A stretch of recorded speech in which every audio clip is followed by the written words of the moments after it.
and know that this is a conversation. We want you all to be a part of this conversation. So as we are speaking, y'all need to be getting y'all questions together and interacting with us, whether it's a question or if it's a comment. You know, we love a good amen section, okay? The call and response is in our blood. And so we want y'all to be prepared to be engaged in this conversation, because the conversation that we're having today is extremely important. So don't hesitate to raise your hand. We are going to have a little section for questions toward the end. But if there's something in the moment that you need some additional clarity on, just go on and let us know, and we're going to go from there. Oh, we also have some swag that we're going to be giving away, some t-shirts and some books and stuff, and we're going to be letting y'all know about what we got coming up real soon as well. So we're going to go ahead and get started. We want to welcome everybody. Thank you so much for joining us today here at the Podcast Movement. We are all Podcast Movement newbies, so we are all first-timers, and we find this to be an extreme honor to be up here on the stage and having this conversation with you all. We are talking today about why building a table is worth the labor. So I'm going to start off just by introducing myself, and then we'll have everyone introduce themselves. And we're going to talk a little bit about our own journey with building tables and why we each individually found that important. So my name is Latrice Sampson Richards. I'm the host of Unicorns Talk Podcast. I'm also the lead virtual consultant for Afros and Audio Podcast Festival and a producer with the Vanguard Podcast Network, which is the creative wing of Afros and Audio. And my experience with building a table kind of started with doing my own podcast. I'm a therapist by trade. I've been a therapist for 10 years, licensed in the states of Louisiana and Florida. And I just started a podcast in the hotel room when I was doing military counseling, sitting up in the hotel room in Cuba. And it has taken me on such a journey that has been extremely profound for me in terms of my own personal growth, finding myself, but also finding my voice. And when I was able to connect with Afros and Audio, it was such a blessing to me to finally be around a group of Black podcasters and audio professionals who were genuinely about collaboration and who were genuinely about us all working together to make sure that we amplify each other's voices. And so I decided that I wanted to be a part of making this happen. I wanted to be a part of making this grow. And so because of the alignment that I was able to find in terms of mission with Afros and Audio, I reached out to Talib. Well, Talib reached out because we had to cancel the conference last year, and he said, anybody interested in doing virtual? And I was like, oh, I could do virtual. I do live streams and things. Virtual is my jam. And he pulled me in, and it has been an amazing experience. So that's my story. That's the shortened version. If you listen to my podcast, you know I can talk. So we're going to give y'all the Cliff Notes today. So Talib, if you want to go ahead and introduce yourself next? Sure. My name is Talib Jasir. I'm the founder of Afros and Audio Podcast Festival, as well as Vanguard Podcast Network. And speaking of call and response, there's this little rhyme that says, if it's to be, it's up to me. And we'll remember that, okay? We'll do it again. But when I started was in 2017, and there's two catalysts for that. One is that I created my own audio fiction podcast, and I'm a true believer that people who build community are seeking community. And so in that moment, I was seeking community around audio fiction. And people that look like me, people that could connect with and talk to and provide my pain points and all of the good stuff, all the reasons why you create community. 2017 was a hard sell. Fiction podcast, especially with Black creatives, was not what it is today, which is so awesome in the way in which it has grown without me, which is also dope because that's why we build tables, so other tables can be built as well. But there was another reason, and a bigger reason for me, and that was one of the big companies had created a call for submissions from people of color. And from what I understand about it, over 18,000 people submitted. About 15 were chosen. And I asked myself, how many people stopped in that moment because they got rejected from this opportunity? And when do we start looking at ourselves as the opportunity, as the people who can create? And so that was really when Afros and Audio started. I met with a fellow podcaster who said, bro, I think you should do events. You got this dope logo, which I agreed. I got this dope name, which I agreed. And he said, don't, as a creative, it's easy to start and stop. Very, very easy to start and stop. But he said, you should do events. And I think he meant a 2-hour meetup, and I left that 20-minute meeting. I was like, okay, we're going to do a 2-day conference. And it'll be in 9 short months. So that's how I started. And 3 years later, we're about to have a third festival. And it's because I answered that call. If it's to be, it's up to me. Absolutely. Africa? Awesome. My name is Afrika Hannibal. I am the founder of Brick Bread Productions, Inc. and owner of Brick Bread Studios located in Brooklyn, New York. I got into this out of happenstance. I was working in advertising, specifically with studios out in LA, so I worked with Fox and Warner Brothers, and in my experience, I didn't see a lot of people like myself making films, but always had an interest in audio. So one day decided to create my own podcast, and I was working out of a studio in Manhattan, and abruptly the studio owner was like, I'm closing at the end of the month, so all of you guys have to find a new place to record. And I was like, well, I don't want a new place to record. I'm comfortable here. So like, what can we do? So I started talking to him about how I could buy his business and how he could basically teach me and mentor me to how to own my own studio. So from there, I pretty much decided I was gonna open my own studio for people of color, Black people specifically, to have a creative space to cultivate their podcast, content creation, and things of that nature. And just started calling the bank. I was like, I have some 401ks, how can I take this money out?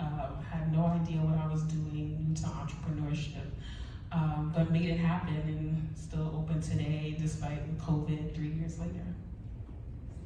Yeah, and Afrika tends to be very humble, but I just want to point out how unique it is for a Black woman to own a studio. That is in Brooklyn. That's not something that is just happening all over the place. So the fact that she has the wherewithal to say, I'm gonna do that and be successful in making that happen, I think is noteworthy. So, I'm all about tooting horns, Thank you, Afrika. Blake? Good afternoon, everybody. My name is Blake Johnson. I am the host of Diary of a Mad Black Man.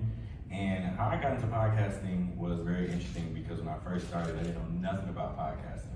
I was in a very dark space as far as my mental health and wellness was, and I just knew I had to share my story, and I had a lot to get out. And so it started off very much like a personal diary, just talking about the things that I've been going through and things I've experienced over 10 years of my life. And then I eventually realized, wow, there's a lot of other people that look like me. They're in the podcast space, and they support my journey and what I've been through. And so at that point, I started to do interviews, meet other people in the podcast space. I eventually created the Black Podcast Club, which is my company. And that's around the same time I met Talib. And it was in that moment that I realized shortly thereafter that, wow, I can really create something sustainable for myself and other people. When we first talked, I think we talked for like almost an hour and a half the first time we got on the phone together. And so ever since then, it led me down a journey to not only heal and deal with the challenges I was facing with, but also to build community in the podcasting space. I started to learn about the business side of things and how I can really make a sustainable lifestyle for myself by doing this. And so that November, I was a speaker at the second annual Afros and Audio Festival, and that was literally when I was like, I'm doing this for the rest of my life. And so super happy to have finally connected again with Talib and everybody from Afros and Audio team, because they've embraced me like family ever since, again, that first conversation, and it's just become a true passion of mine. It's also very therapeutic for me as well, and it's made me meet amazing people. It's really built a community and a tribe around me that I'm super grateful that I have to lean on, and it's something that I know I'm going to be doing 5, 10, or the rest of my life basically. So yeah, super happy. Absolutely. So, one of the things that I love the most about podcasting is the fact that the users, those of us who are podcasters, we really have an opportunity to shape this industry and make it what we want it to be, right? And so when we were thinking about what we wanted to talk about for today, we wanted to talk about this unique opportunity and really take the stance or the perspective on it from those who are members of traditionally marginalized communities. How do we not only get our voices heard, but create opportunities for those who are coming behind us? Because as we all know, podcasting is in its infancy and it's on its way up. It's not going backwards. Podcasting is here to stay. And there's a lot of wealth to go around. But those marginalized communities often get overlooked when it comes to getting the financing, getting the opportunities, and just getting a chance to be seen and be heard and allow our creativity to be put out there into the universe. And so, oftentimes when it comes to Black people and marginalized communities becoming a part of things that are mainstream or things that are moving toward mainstream, we often feel like we have to choose that either you have to be an indie artist or you have to be a commercial artist, right? So either you gotta get in with what already exists, or you have to say, I'm just gonna do this completely on my own. And we don't think that necessarily needs to happen. So I would love to hear what you all have to say about why it's so essential for us as members of these marginalized communities to not only open our minds to creating our own tables, but also to take up space in the tables that already exist that we may not necessarily be invited to. Tyler, do you want to start? All right. That was a lot. That was okay. Trying to keep. I told you I'm a therapist. Yeah, I'm trying to keep the weave going around what was said there, but I'll go back to the point, right? A lot of people say start with your why when you talk about building a business, creating. For me, it's who, right? We got to start with the people, because we all are experiencing similar things, whether we are marginalized, whether we are not marginalized, whether there's opportunity. All of us have to decide, right, what it is that we're going to do, what it is that how we're going to leave or build legacy. And so for me, we all get to choose. We all get to choose. And I'm a coach as well, so sorry, I love on people, and that's why my language is a little weird sometimes. But we all get to choose on how we create this life that we have, this one life. People say life is short. It's the longest thing that you or I are going to ever experience. So you get to be in pursuit of your life and your experience. And with that said, when we decide, when we choose what we're going to create, I really believe that when it's all said and done, I think COVID really helped to sort that out for us, that it's the people, it's the community that's going to matter at the end of the day. And beyond that, it's our voices that is really going to matter. And this the space that we're in, audio, podcasting, this opportunity that we have, I truly believe that long after we're done trying to get sponsors and long after we're trying to not be mainstream or monetized, we've laid down our living record of our experiences, our perspectives, our filters, who we are, why we are. And for me, that is the most important. I'll be honest, even though I'm creating this business and I'm creating this community, I want our voices to continue, and I want us to continue to get into this market, and I want us to continue to lay down our experiences right here and now. And so for me, it's really choosing. And I do not know if I answered your question. But for me, that's what came up, and pass the mic.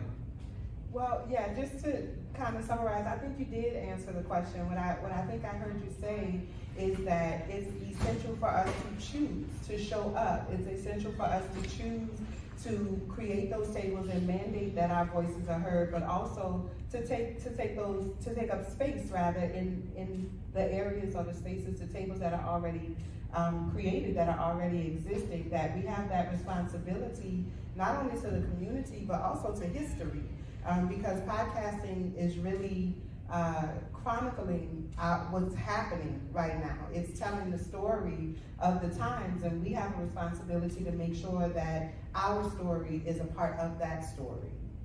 So that's what I heard. Thank you. Yeah. Africa? Yeah, I think just building off of what Talib said, it's very important for us to understand the difference between what is and what could be. And I think a lot of times we get stuck in what is, and we just see that we have tunnel vision, like this is the only option that's available to me. So when you see people like us up here, Afros and Audio, you have Latrice, you have Blake, who's a podcaster, but who also owns a group that caters to other podcasters that help them develop. I think it's good to see people who you can aspire to that, or you want to do something similar where you can emulate or just build. You talk about community. Being able to commune with others that you're seeing actually putting these things into action helps kind of build towards those goals. So I personally don't think you have to choose. I think, even me just coming from corporate, a lot of times people say, you get in where you fit in and you learn from those experiences for you to be able to build and create your own table based on those life lessons that you learn from those. Yeah. Blake? Yeah, I think for me, when I think about everything you guys just said, it reminds me of the importance of even creating the table in the first place. When you go back to your why, like for me, when I originally started in podcasting, it was a very selfish reason. I wanted to heal, I wanted to be better. And as that process began to unfold and I began to take it seriously, I saw it as an opportunity to also create opportunities not only for myself, but for other people. So when we talk about building our table, it's bigger than just me. And I've always been kind of a bigger picture kind of guy. So once I discovered that in podcasting, it was like, I'm on the right path, because not only am I getting better personally with my health, but I'm meeting my tribe, I'm meeting people that understand my mindset and where I'm trying to go. And they're also supportive to my lack of knowledge that I have, because like I said in the beginning, I didn't know anything, but it's been a journey and I'm constantly learning. And that's what I love, because as I'm creating this table, there are people that are stepping up, they're saying, oh, I want to help you do that, I want to support you in that. And even people who've already built the table for me, they allow me to have a seat at theirs and help them build theirs too. So it's just been very much a space of help me and I help you too. So it's important. Yeah, I agree with that 100%. When I started my podcast, it was, let me see if I could do this, let me see if I could do this. But it was also a little bit of just kind of feeling some kind of way about the mental health industry. As a mental health professional, it's very frustrating for me when I see the laws that are being passed, the policies that are being passed, and then you go into working into the agencies and things that are making the bulk of their money in Black communities and communities of color, and yet no change is really taking place. But they still get paid, it's just that the work is not giving the outcomes that it's intended to give, and nobody is regulating that. And so when I started my podcast, it was more of an act of resistance in terms of like, I'm going to give this information to my people in a way that they can receive it. If nobody else is going to provide my community with the reality of how to heal, it's my responsibility to do that. And so, I definitely, that resonates with me. It was a personal thing, a personal charge that I took on that really kind of developed into something a lot bigger. So, we talked about this podcasting space is really in its infancy, right? In the grand scheme of things, we all are aware that podcasting is just getting started. And so we have a very unique opportunity right now to not only be a part of the industry, but to be a part of shaping the industry and making the industry what it's going to be. So talk a little bit about that uniqueness of this podcasting space in particular as compared to media in general, and why is it so important for us to engage in community at the outset of the building of this industry? Well, I wouldn't say, for me, podcasting in infancy, it's been around for quite some time, but to your point, where the opportunity is still ripe. It's still plentiful, in my opinion. And Cedric Shine at the first festival, and Anna was at that on that panel, and from Black Pod Collective, and he said podcasting is like hip hop in the '90s, because it really is. Like we are all here believing that there's somewhere to go with this.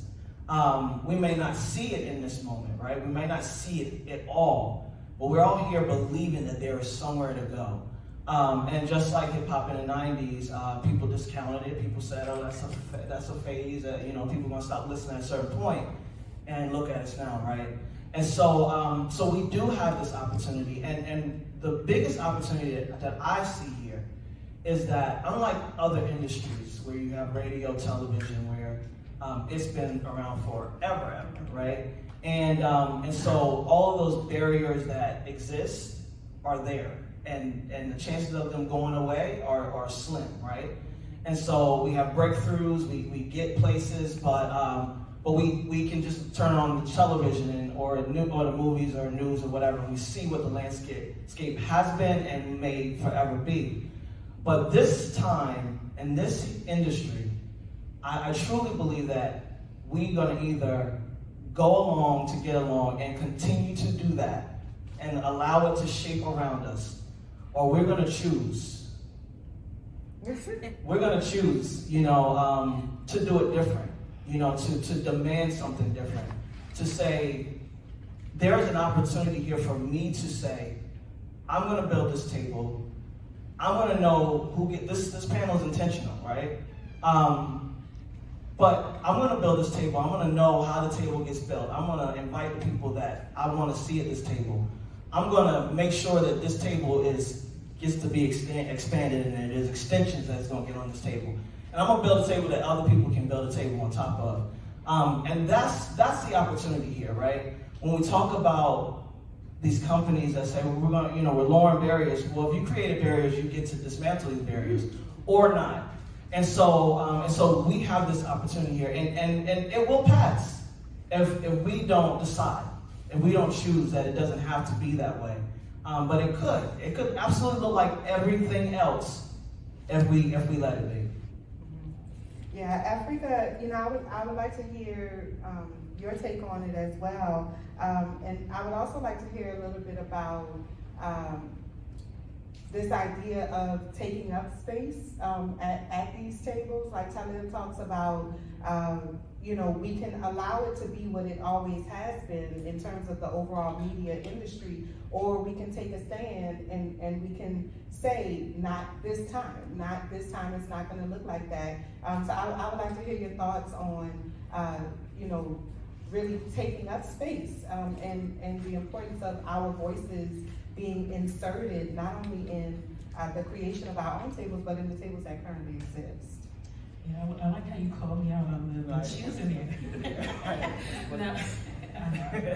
I think it's very important. That's why I say I think you don't have to necessarily choose. I think it's important that we do speak up. One of the things I hear all the time in advertising, every time there's a commercial that comes out, they're like, was there a Black person in the room when that came out? So when you talk about having a seat at the table, I think number one, if we do want to change and see that growth, there needs to be someone there who's willing to speak up and talk about, this is not where we want to see this progress to. I think podcasting, you talk about hip hop in the 90s, I feel like if we keep going at the pace we're going now, you will see podcasters who are stuck in what hip hop artists call 360 deals, and you don't know how you got into it. They own your podcast.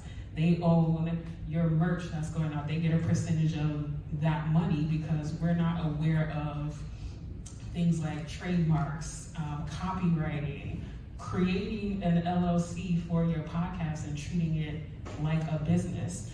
But I think there are things that we can learn by having a seat at someone else's table and extracting some of that knowledge and saying, well, I don't want to do it this way, but I know some elements that I want to take from that and build my table over here and then share that information with these group of people and say, hey, so-and-so over here, this is how they created their table. I think there's some things that we can extract from that knowledge to start building our own, and then as a group collectively come together and start pushing them in these areas, because we all know when Black people start putting out content, and we run this.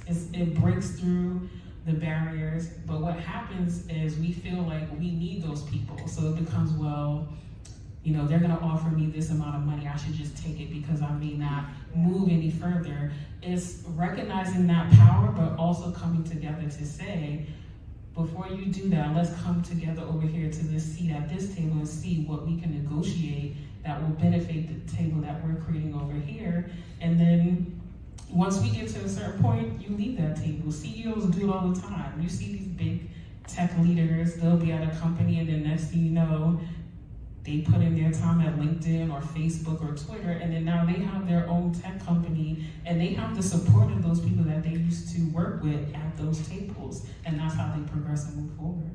Yeah, absolutely. One of the things that, or the thing that Afros in Audio is built on is that we have a commitment to connection and collaboration. And so it's extremely important to us to create spaces for Black podcasters to be able to interact with each other, to learn from each other, to educate each other, but more importantly, to work with each other and to build and grow with each other. And so Blake, with the Black Podcast Club, you all have found a way to offer support and services for podcasters who are trying to find their way through, who are trying to, get it together. You all are the epitome of collaboration, right? So talk to me a little bit about, why is it so important for us to be in community with each other as we not only, sit at these tables, but then come back and take that knowledge and bring that knowledge to our own table and help us to build our table from the inside out. Yeah. So what I'm thinking was coming to mind right now is this idea of sharing and exchanging knowledge, right? A lot of people simply don't know how to build a business, what an LLC means, or trademark and copyrights and all these things. So when I created the Black Podcast Club, it was really at the foundation and the core was this idea of community that's going to have the mindset of sharing and exchanging knowledge, of helping each other, of not just showing up and getting the information and going back, but here's the information and I'll work with you to build your podcast. We do like weekly happy hours every Thursday. This is a time for us to come together as a club and a community to not only talk about a specific topic that's going to help us all grow, but to really also fellowship too. That's the aspect of the club is, we're creative, we're business minded, we take our craft very seriously, but we also like to have fun too, because we want to enjoy this journey that we're on, because a lot of people that are part of the club understand that we can really build generational wealth from our creativity. We can really create something that's going to sustain us and sustain our families for generations to come. And so we're really just in the club having fun and enjoying the journey getting there. But it's good to know that I've built a community, and that community has brought together like-minded individuals who understand the importance of sharing and exchanging knowledge and being there and working side by side with people who want to see you win, and also you want to see them win too. There's no competition in a sense. It's like, if I'm winning, you win. And so it's a collective win for us all together. Yeah, I agree 100%. I recently had an opportunity to work with ABF Creative as a project manager. And when they reached out to me, first of all, they reached out to me. I didn't even know a job was available. They came knocking on my door. So that blew my mind just in and of itself. And I remember I told my husband, I was like, babe, they got a Webby Award. Like, that's a big deal. Like, they knocking on my door. And so when I started working with ABF Creative, and really it started when I started working with Afros in Audio, and I had an idea, or I had a suggestion or something that wasn't working, and I would reach out to Talib and I would say, hey, I think we ought to do this. What you think? And with all of the experience that he had, he's like, yeah, I think that's a great idea. And that allowed me to feel more confident in my decision making moving forward and my ability to make recommendations. And now with ABF, who is doing extremely well for themselves, I find the same thing. They're very nurturing, they're very molding, they understand, like I see myself as the youngin, you know, because they are on such a high level, and to know that they see that, they believe that I am a part of that as well, that I'm on that level as well, it increases my confidence. So when we work together, when we support each other in this way, it helps us all to grow in our skill sets, which grows our confidence level, which ultimately grows our ability to have our voices be heard, right? So we talk a lot about, you know, these idealized kind of understandings of building community and creating a table and finding a seat or taking up space at the tables that currently exist. But in reality, it's hard. You know, it's a lot of hard work. It takes a lot of intentionality. It takes a lot of skill. It takes a lot of relationship building and things of that nature. And so, you know, I would like for us to have a little bit of a conversation around the reality of building a table. What does that look like? What kind of resources do you need access to? What kind of funding do you need access to? What kind of staff? What does the team need to look like to actually build a table that's functioning and not just for show? Tyler? I definitely believe that all of us here will be able to answer that and piecemeal this together, right? For me, starting out, it's you got to know who you are, right? You have to know that if you're going to say a thing, you got to do a thing, right? So this is an integrity piece inside of this. But with integrity comes capacity, because as you said, it's not easy. And so if you don't have the capacity for it, meaning that you don't have the ability, the willingness to reach for support. And this is what Afros in Audio, one of the reasons I'm a creative, I come from a creative space. I know what it looks like to isolate. I know what it looks like to keep my head down and not look to my left or my right and say there's support. I tell my coaching clients all the time, it's not fair to say I don't have support if you never reach for it, right?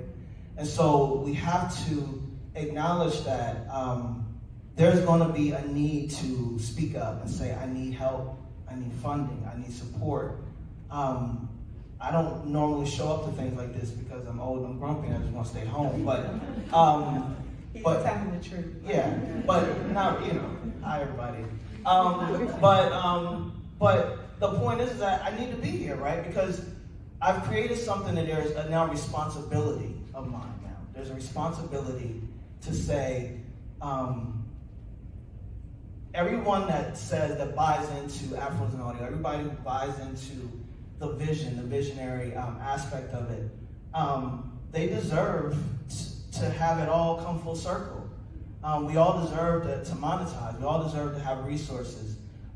These brand partnerships, this ability to take up space where it already exists, and then create it, you know, where it doesn't. It's important. And so with that said, you know your capacity, know what you're going to be willing to do, even when you don't want to. And that's my spiel. I feel the same way, and to build on that, I think it's also important to understand what your needs are. Like, you can't just look to people and say, I need help. You have to articulate what you need help with. That's a part of leadership, setting that expectation for yourself and the people around you, or else the kingdom will fall apart. So I think it's very important, like Talim said, understand yourself, understand your strengths and weaknesses, and just be a little humble about, you know, I can't do this, I can't do it all. So building a team around you should be people who complement you and can supplement you in certain ways in areas where you may be lacking, and being able to accept that and understand that that's a part of building around you. So. When it comes to building a team and things, you know, I'm also an entrepreneur, and I tell people all the time, the hardest part about being an entrepreneur is not knowing what you don't know, and you don't realize you don't know it until you need to know it. And then it's, you know, it's like, oh wait, I don't know this. I don't know how to do this, you know, and I think the same thing exists when it comes to building a team, especially when, like most marginalized individuals, we're so used to having to do everything ourselves, right? So I didn't even know that was a job. I didn't know that was a thing that you could call somebody to do, because I just am used to doing it myself, and it's just another thing on my long list of things that needs to happen. So I love the idea of like just sitting down and getting clear with yourself about what it is that you do need, so that you can be clear about articulating that outward. Absolutely. Blake? What comes to mind for me was a point that I reached in my journey when I was building the Black Podcast Club. I started working, it was actually about 4 or 5 months ago, not that long ago. And I started back working full time. I had my podcast going, I had the Black Podcast Club going, trying to launch this podcast. I even talked to somebody doing another podcast, and I was just completely overwhelmed. And it was in that moment I realized, like, this is not gonna happen overnight. And I'm gonna burn myself out in the process trying to do all this stuff at one time. And I also put into my mind that this is not just a year 1, year 2 thing. You know, me and Talib say this all the time, I'm ready for year 5, the 10-year anniversary. So once I put into my mind that this is a long game, this is something I'm really gonna do for the rest of my life, it allowed me to start having those conversations with the people around me, so that way I begin to align myself with people who have that vision. One thing I know about vision is you kind of just have to have it. It's something that can be developed in a sense, but to really understand a long-term vision like what we're doing as a creative, you kind of just have to have something innately in you. And once I began to really, again, understand this is gonna be a process, it's gonna take time, I can't do everything I wanna do right now, it allowed me to also share that with other people. And those people came around me and they're like, we're in this with you. I'm gonna be there 5 years, 10 years, 15 years down the line. And so it's just really been a great journey to understand that there are people that understand what comes from within, which is your internal vision. Yeah. Afrika, you talked about when you were considering or came to have the vision about opening Break Bread, that you went down to the bank, you know, and you talked to the folks down at the bank. But I just would like to take maybe a minute or two to just kind of talk a little bit about monetization and funding when it comes to building your own table, because the truth of the matter is that, you know, wood costs money, screws cost money, tools cost money, all of the things that you need to build the platform. And we all know that historically, Black podcasters and members of other marginalized communities, we're not getting money thrown at us the way that some of the more mainstream podcasters are. And so we are scraping it together. We're putting our pennies together and doing the best that we can. So talk a little bit about the importance of being creative in monetization, and also just putting yourself out there in order to get funding.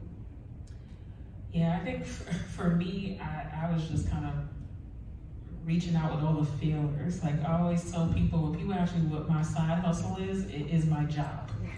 So corporate America is my side hustle. I mean, I honestly didn't know I could do a lot of things. I had worked a few jobs and I had a couple of 401ks that were just sitting there. I wasn't putting any money in them. They were transferred to IRAs. And I didn't know that I could pull that money out. So I just, you know, I called my bank. I was like, this is what I'm trying to do. I need this amount of money within the next week in order to get this lease signed. What can I do? And they were like, oh, well, you can do this and there will be no penalties if you pull from this because it's no longer active. So I think it's just asking questions. A lot of times, like you touched on it a little bit earlier, we're so used to doing things by ourselves. We don't necessarily reach out to, you know, certain people to see what our options are. So you may not need to go to a bank. Like I talk to friends sometimes as well about susus. I don't know if anyone is familiar with that, but even if we get together every week and say, all right, let's pull together $1,000 each and then fund each other's businesses. There are a lot of different creative ways that we can support each other. We just have to kind of break those barriers down and be entrusting of each other and how we can support each other's businesses and fuel each other's growth. Yeah, you know, I think that for most of us in this room, we understand resourcefulness, right? There's a lot of ways in which we've been socialized, a lot of ways in which we've lost a bit of community. a lot of ways in which we become disappointed in community, right? That lack of integrity, that mindset of this one-track mind of, getting a bag and not thinking about the people involved in on your journey to getting the bag, right? And so there has to be a level of inventiveness. There has to be a level of resourcefulness. There has to be a level of being willing to get what you need to do the things that you want. Sometimes that means leaving what you have, losing what you have, giving up what you have to get what you want. That's also a part of this process. And so I know Blake can speak to that a bit. And so, again, this is an intentional panel. These are three folks that I didn't have to enroll in the vision. They got it, I didn't have to say, this is why this matters, this is why I need you, this is why the people deserve us to be here. The way I see it is that we all are a possibility. Each of us in this room, each of us on the stage. And so sometimes we lose, right? Sometimes we lose. And so part of our socialization and education system, especially if you grew up in America and other places, is this idea of being scarce and this idea of making fear-based decisions that don't allow us to really move forward and step into spaces where we can really fly, we can really do some things. And again, I think that each of us gets to come to a point in our lives where we decide, we decide what we want and we move in that direction. And if you need support, you seek support. If you need to be resourceful, you get resourceful. You talk to people, you pick up your head and you say, I see people around me that know how to do this and can accelerate my process in 5 minutes in the stuff that you've been trying to keep at for 5 months, a year. Intention really supports and accelerates the process. So I just need to say that. I don't know why, but y'all get it. Get intentional about the choices that you're making. Get intentional about the things that you want to create, because if any of us can do it, that means that any of y'all can do it. I think I'll say this last point. When we look at people who we're wanting to be where they are, right? We don't understand. First of all, a lot of us, and we've all heard this, we don't recognize the journey to it. But the other piece of it is that they get spoken of as if they're unattainable, or there's some type of superhero, or there's some type of different than you. And really the difference is the choice that they made to not to take the risk, to take the chance that it could work out. And that's super important. Absolutely. So we want to go ahead and open up for some questions. I think we have time for 1 or 2 questions. If you would like to ask a question, just go ahead and raise your hand, and we're going to bring you the microphone. Hi, Anna. Howdy. How are you? Thank you. Oh, I'm so happy it's going. Hello, everybody. Thank you. Hello, everybody. My name is Anna. I'm the founder of Black Pie Collective. So, to lead, first and foremost, super proud to see you here. This has a lot to do with why I helped sponsor the first Afros in Audio, because of the fact that I knew this was possible. My big question, and just something I want you guys to touch on, because when I think of building the table, I think it's well beyond the notion of waiting for anybody to come offer you a seat. If you build it, they will come. Like, that's honestly been my motto. Whether somebody funds me today, tomorrow, or never funds me at all, it's still going to happen. And so just talking towards that, because even if we look at the room, and I hate this sometimes, is that we're the ones talking about things that we already know. And so we see this, and oftentimes these companies that are behind here say it's important to them, but then when these conversations are taking place, they're not in the room. And so these are the conversations that they technically need to be here listening to, because you want Black dollars, you want Black listeners, but not to actually do the work so that way you can help support Black creatives. So because of the fact that the majority in this room are Black creatives, can you guys talk about the notion of not waiting. And not waiting for that sponsor, not waiting for that investment, but how you go about investing in yourself and allowing your community to be what pushes you along. So, Talib, I know you've done a great job at that, so I would really love for you to talk on that piece. Yeah, I mean that's why we're here. You know, that's how we are here. Is that year after year, the resources are limited. You know, the need is great. However, if it's to be, so like we're going to do this regardless. We're going to show up regardless, and that's really the space that you got to be willing to get in. Michelle has a question over there. Oh, and yeah, I'll just add really quickly about the you know, we have to be very creative about how we monetize and what it is that we do to bring in that funding. So allowing our communities to support us by supporting the community and monetizing that support in some way, even if it's $5.